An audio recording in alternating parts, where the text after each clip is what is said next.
नमस्कार दोस्तों, स्वागत है आपका आपके अपने YouTube channel RBSE online classes में। हम बात कर रहे थे आपके सामाजिक विज्ञान के जो पाठ नंबर 7 है राज्य सरकार के बारे में। तो इसकी हमने 3 क्लासें पहले कर ली थी। आज हम इसकी चौथी क्लास करेंगे जिसमें बारे में पढ़ेंगे अपन मंत्री परिषद के बारे में।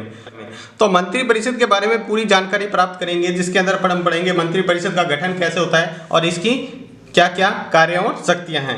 तो देखते हैं सबसे पहले मंत्री परिषद। तो आपको बता दें जो कार्यपालिका वास्तविक कार्यपालिका है वो क्या है, मंत्री परिषद है। यानी मंत्री परिषद वास्तविक कार्यपालिका का जो वास्तविक भाग है वो है मंत्री परिषद। देखो वास्तविक क्यों कहते हैं, राज्य की वास्तविक कार्यपालिका शक्ति मंत्री परिषद में, जो कार्यपालिका की जो वास्तविक शक्ति है वो किसके अंदर होती है, मंत्री परिषद के अंदर ही होती है। आपको पता है राज्यपाल सिर्फ क्या होता है, औपचारिक शक्तियां होती है राज्यपाल के पास, ठीक है, लेकिन जो वास्तविक जो उसका प्रधान होता है वो कौन होता है, मंत्री परिषद। अब देखते हैं राज्य के मंत्री परिषद का गठन कैसे होता है, यानी कैसे राज्य का मंत्री परिषद कैसे बनता है उसके बारे में। तो सबसे पहले देखते हैं मुख्यमंत्री की नियुक्ति। ये देखो मुख्यमंत्री राज्य में, यहाँ पर जो मंत्री परिषद है केंद्र में पढ़ा था वो सेम का सेम उसी तरह लगभग मिलता जुलता है, थोड़ा बहुत कुछ अंतर है लेकिन लगभग उसके जैसा ही है। तो देखो मुख्यमंत्री की नियुक्ति राज्य में मंत्री परिषद के गठन का प्रथम चरण है। यानी मुख्यमंत्री की नियुक्ति राज्य के मंत्री परिषद का प्रथम चरण यही है। सबसे पहली बात यही होती है कि अगर मंत्री परिषद के अंदर सबसे पहले मुख्यमंत्री की नियुक्ति होती है। अपन देखते हैं कहीं भी चुनाव होने के बाद राज्य के अंदर सबसे पहले क्या होता है, मंत्री जो मुख्यमंत्री कौन बनेगा इसकी नियुक्ति होती है मुख्यमंत्री की। उसके बाद क्या है, अनुच्छेद 164 के अनुसार राज्यपाल मुख्यमंत्री की नियुक्ति करेगा। यानी कौन नियुक्ति करता है मुख्यमंत्री की, राज्यपाल करता है।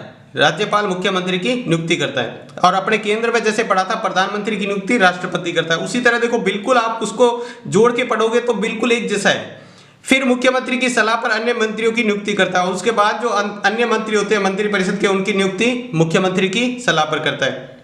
राज्य की विधानसभा के बहुमत दल के नेता को राज्यपाल मुख्यमंत्री पद पर नियुक्त करता है। यानी जो बहुमत दल का नेता होता है उसको क्या करता है, राज्यपाल मुख्यमंत्री बनाता है। इसके बाद देखते हैं मंत्रियों का चयन, यानी उसके बाद जो मंत्री नियुक्त करते हैं उनका चयन कैसे होता है। तो मुख्यमंत्री अन्य मंत्रियों का चयन करके उनके नामों को विभाग की सूची राज्यपाल को देता है। यानी मंत्रियों का चयन खुद कौन करता है, मुख्यमंत्री ही अन्य मंत्रियों का चयन करता है। यानी उसके बाद जो मंत्री बनते हैं, जिसको अपन बात करते हैं, कोई चिकित्सा मंत्री होता है, कोई शिक्षा मंत्री होता है, कोई कृषि मंत्री होता है, तो उन मंत्रियों का क्या करते हैं, नाम क्या है, पहले ही वो उनको नाम कौन कौन नियुक्त करने हैं किसको, वो मुख्यमंत्री नियुक्त कर देता है। और उनकी जो विभागों की सूची, यानी किसको कौन सा विभाग देना है उसकी सूची राज्यपाल को दे देता है। 91वें संविधान संशोधन के द्वारा मंत्री परिषद आकार विधानसभा की सदस्य संख्या का 15% तक सीमित है। देखो इस बात को ध्यान से समझना है कि 91वां जो संविधान संशोधन हुआ, यानी संविधान संशोधन का मतलब क्या होता है, जो पहले संविधान एक बार जो शुरू में लिखाया गया था उसके अंदर कुछ फेरबदल करना, वो संविधान संशोधन कहलाता है। यानी 91वीं बार जब संविधान संशोधन हुआ तो उसके अंदर कह दिया कि विधानसभा की जितनी सीटें हैं उसका क्या है, 15% ही क्या होंगे, अधिकतम मंत्री बन सकते हैं। जैसे अपने राजस्थान की बात करें तो राजस्थान के अंदर कुल कितने हैं, 200 टोटल विधानसभा के सदस्य होते हैं, उसका 15% यानी कितने, 30 सदस्य क्या बन सकते हैं, मंत्री बन सकते हैं। अधिकतम 30 से ज्यादा नहीं होते। और न्यूनतम संख्या भी फिक्स है, वो कितनी है, 12 सदस्य, कम से कम 12 सदस्य तो होने ही होने चाहिए, 12 तो मंत्री होने चाहिए। और अधिकतम कितना है, 15% तक बन सकते हैं, 15% उसकी संख्या निकाल के। अगला है उसके अंदर है मंत्रियों की योग्यता। तो मंत्रियों की योग्यता क्या होती है, मंत्री परिषद के सभी सदस्य विधानमंडल के सदन के सदस्य होते हैं। यानी मंत्री परिषद क्या होते हैं, सारे के सारे किसके होते हैं, विधानमंडल कौन सा, 2 मंडल से मिलकर बनता है, विधानसभा और विधान परिषद दोनों से मिलकर बनता था। उसके जो सदस्य होते हैं वही क्या बनते हैं, मंत्री बनते हैं, ठीक है। तो यदि कोई मंत्री विधान मंडल का सदस्य नहीं है तो उसे 6 माह के भीतर सदस्यता लेनी अनिवार्य है। यानी उसको कहीं ना कहीं से चुनाव जीत कर उसकी सदस्यता लेनी जरूरी होती है। अगर वो 6 महीने के अंदर सदस्यता नहीं ले सकता तो उसको मंत्री परिषद से हटा दिया जाता है, मंत्री परिषद से उसको हटा दिया जाता है। उसके बाद है मंत्रियों का कार्य विभाजन। राज्यपाल मुख्यमंत्री की सलाह से मंत्रियों में कार्य विभाजन करता है। यानी राज्यपाल मुख्यमंत्री की सलाह से क्या करता है, किस किस मंत्री को कौन सा कार्य देना है, कौन सा विभाग देना है, ये कौन करता है? राज्यपाल करता है मुख्यमंत्री की सलाह पे। मंत्री के अधिकार में प्राय एक प्रमुख विभाग या कभी कभी दो विभाग भी होते हैं। या तो मंत्री को एक विभाग दिया जाता है या कभी कभी क्या करते हैं, ऐसी स्थिति आ जाती है, यानी 15% से ज्यादा होनी नहीं चाहिए, लेकिन कभी कभी ऐसी स्थिति भी आ जाती है, कभी कभी एक व्यक्ति को दो दो विभाग दे दिए जाते हैं। एक व्यक्ति को, एक ही मंत्री को क्या है, दो विभाग दिए जाते हैं। विभाग का मतलब हो गया जैसे कोई शिक्षा मंत्री हो गया, ठीक है, कोई कृषि मंत्री हो गया, कोई कोयला और खदान मंत्री हो गया, ठीक है, स्वास्थ्य मंत्री हो गया, चिकित्सा मंत्री हो गया। तो ये सारे के सारे होते हैं, लेकिन कभी कभी क्या होता है, दो दो एक ही व्यक्ति को दे दिए जाते हैं। उसके बाद है मंत्रियों द्वारा शपथ ग्रहण। पद ग्रहण के पूर्व मंत्रियों को राज्यपाल के समक्ष दो शपथ लेनी होती है। यानी पद ग्रहण करने से पहले, यानी कोई भी मंत्री बनने से पहले क्या करता है, राज्यपाल के सामने इस शपथ लेता है और दो शपथ लेनी पड़ती है। एक तो कर्तव्य पालन की, यानी जो उसको काम दिया गया वो काम क्या करेगा, पूरा अपनी पूरी निष्ठा के साथ पूरा करेगा। और दूसरा होता है गोपनीयता की शपथ। गोपनीयता का मतलब क्या होता है, यानी जो सरकारी जो बातें होती है वो बाहर नहीं आनी चाहिए। कुछ ऐसी गोपनीय बातें होती है, कुछ ऐसी बातें होती है, सीक्रेट बातें, जो हर किसी को बाहर नहीं बता सकते, वो गोपनीयता की शपथ लेनी पड़ती है। उसके बाद है मंत्रियों की श्रेणियां। तो मंत्रियों की कौन कौन सी श्रेणियां हैं, तो मंत्री परिषद में मंत्रियों की 3 श्रेणियां हैं। कौन सी श्रेणियां हैं, 3 श्रेणियां। एक तो होता है कैबिनेट मंत्री, ठीक है, दूसरा होता है राज्य मंत्री और तीसरा होता है उप मंत्री।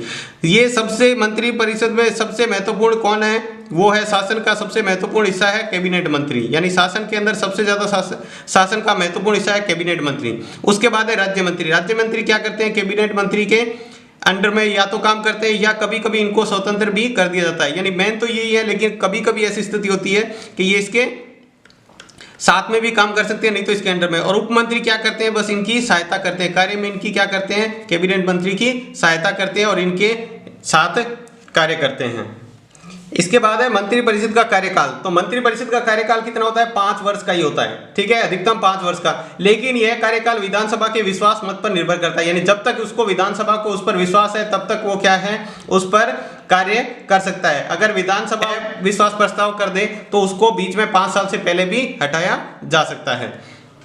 उसके बाद है सामूहिक उत्तरदायित्व। सामूहिक उत्तरदायित्व मतलब मंत्री परिषद सामूहिक रूप से विधानसभा के प्रति उत्तरदायी होता है। यदि विधानसभा के किसी मंत्री के विरुद्ध अविश्वास या किसी मंत्री के विधेयक को अस्वीकार कर दे तो समस्त मंत्री परिषद को त्याग पत्र देना पड़ता है। तो इस बात को ध्यान से समझेंगे। सामूहिक उत्तरदायित्व का मतलब क्या होता है, मंत्री परिषद होता है वो किसके लिए, विधानसभा के प्रति उत्तरदायी होता है। यानी वो विधानसभा के लिए कार्य करता है, यानी विधानसभा के लिए कार्य करता है। यदि विधानसभा की किसी मंत्री के विरुद्ध, यानी विधानसभा अगर मान लो मंत्री परिषद के किसी मंत्री के विरुद्ध अविश्वास प्रस्ताव कर दे, यानी विधानसभा किसी मंत्री के विरुद्ध अविश्वास कर दे, यानी विधानसभा के सदस्य क्या कर दे, किसी मंत्री के विरुद्ध अविश्वास प्रस्ताव कर दे या किसी मंत्री के विधेयक को क्या कर दे, अस्वीकार कर दे, तो ऐसी स्थिति में पूरे मंत्री परिषद को क्या करना पड़ता है, त्याग पत्र देना पड़ता है। यानी 2 स्थितियां, एक तो क्या कर दे, विधानसभा उसके प्रति अविश्वास प्रस्ताव कर दे या उसके विधेयक को अस्वीकार कर दे, तो ऐसी स्थिति में क्या करना पड़ता है, पूरे मंत्री परिषद को त्याग पत्र देना पड़ता है।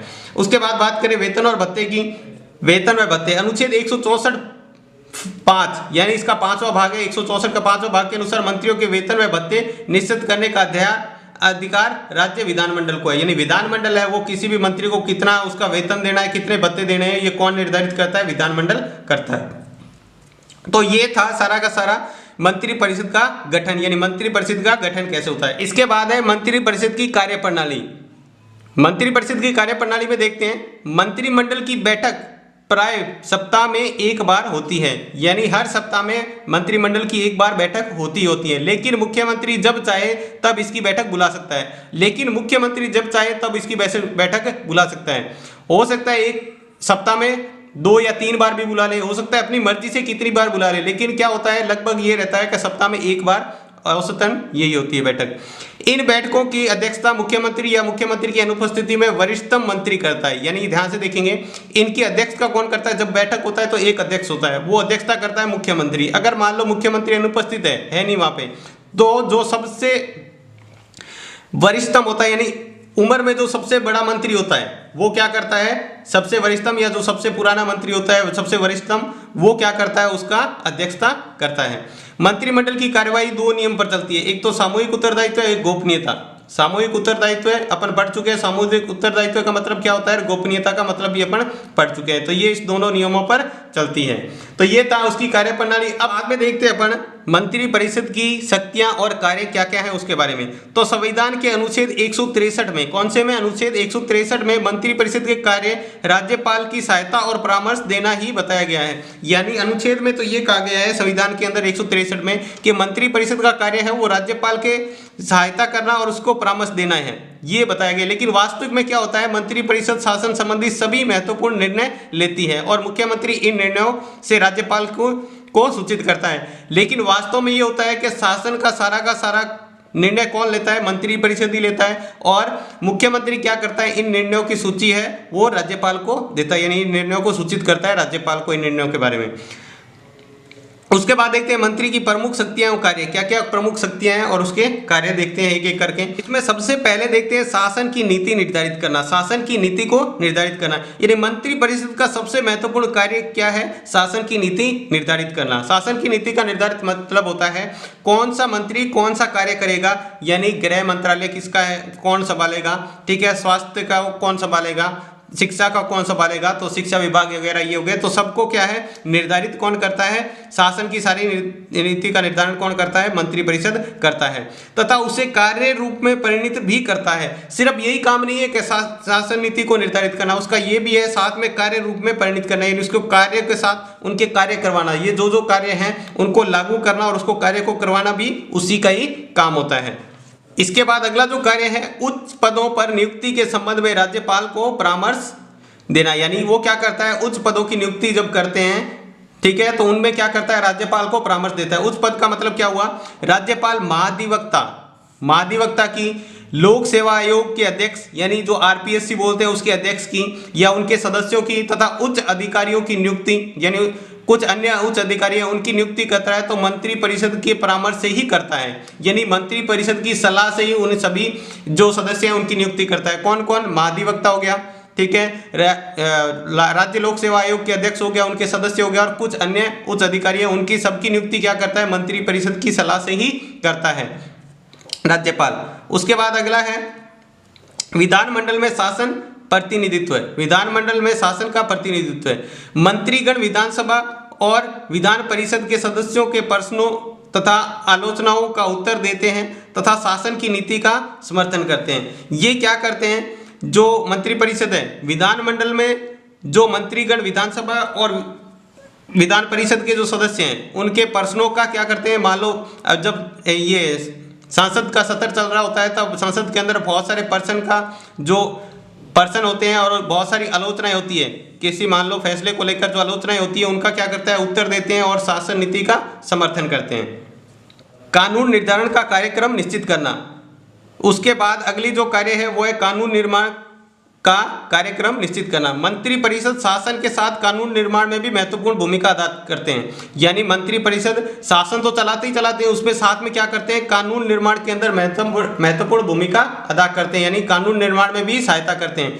विधानमंडल में कौन कौन से विधेयक किस क्रम में प्रस्तुत किए जाएंगे इसका निर्धारण मंत्रिमंडल करता है। यानी विधानमंडल के अंदर जो विधेयक जो बिल पारित होते हैं वो कौन कौन से पारित करना है और किस क्रम में पारित करना है, ठीक है। साथ में ये तो है कि कौन कौन से पारित करने हैं कौन से नहीं करने, ये तो ध्यान रखता ही रहता है, साथ में किस क्रम में करने हैं, यानी उनका क्रम भी क्या करते हैं, ये भी इनका निर्णय कौन करता है, मंत्री परिषद ही करता है। उसके बाद है बजट तैयार करना। वित्त मंत्री द्वारा प्रतिवर्ष विधानसभा में प्रस्तुत किए जाने वाला बजट मंत्री परिषद द्वारा ही निश्चित की गई नीति के आधार पर तैयार किया जाता है। यानी जो हर साल अपन बजट सुनते हैं लगभग अप्रैल में इनमें जो अनाउंस होता है, मार्च अप्रैल के करीब, तो वो क्या होता है, हर साल वित्त मंत्री द्वारा जो बजट प्रस्तुत किया जाता है हर साल, वो विधानसभा में प्रस्तुत किए जाने वाला बजट मंत्री परिषद द्वारा ही निश्चित की गई नीतियों के आधार पर बनता है। यानी मंत्री परिषद की जो नीतियां हैं, ठीक है, उनके द्वारा जो नीतियां बनाई गई उसी के आधार पर वो तैयार किया जाता है। तो ये था मंत्री परिषद की शक्तियां और कार्य। तो आज की क्लास में बस इतना ही। आपको क्लास कैसी लगी हमें कमेंट बॉक्स में लिखकर जरूर बताएं। अगर आपको क्लास अच्छी लगी है तो लाइक करें, सब्सक्राइब करें और ज़्यादा से ज़्यादा लोगों को शेयर करके बताएं। तो आज की क्लास में बस इतना ही, धन्यवाद।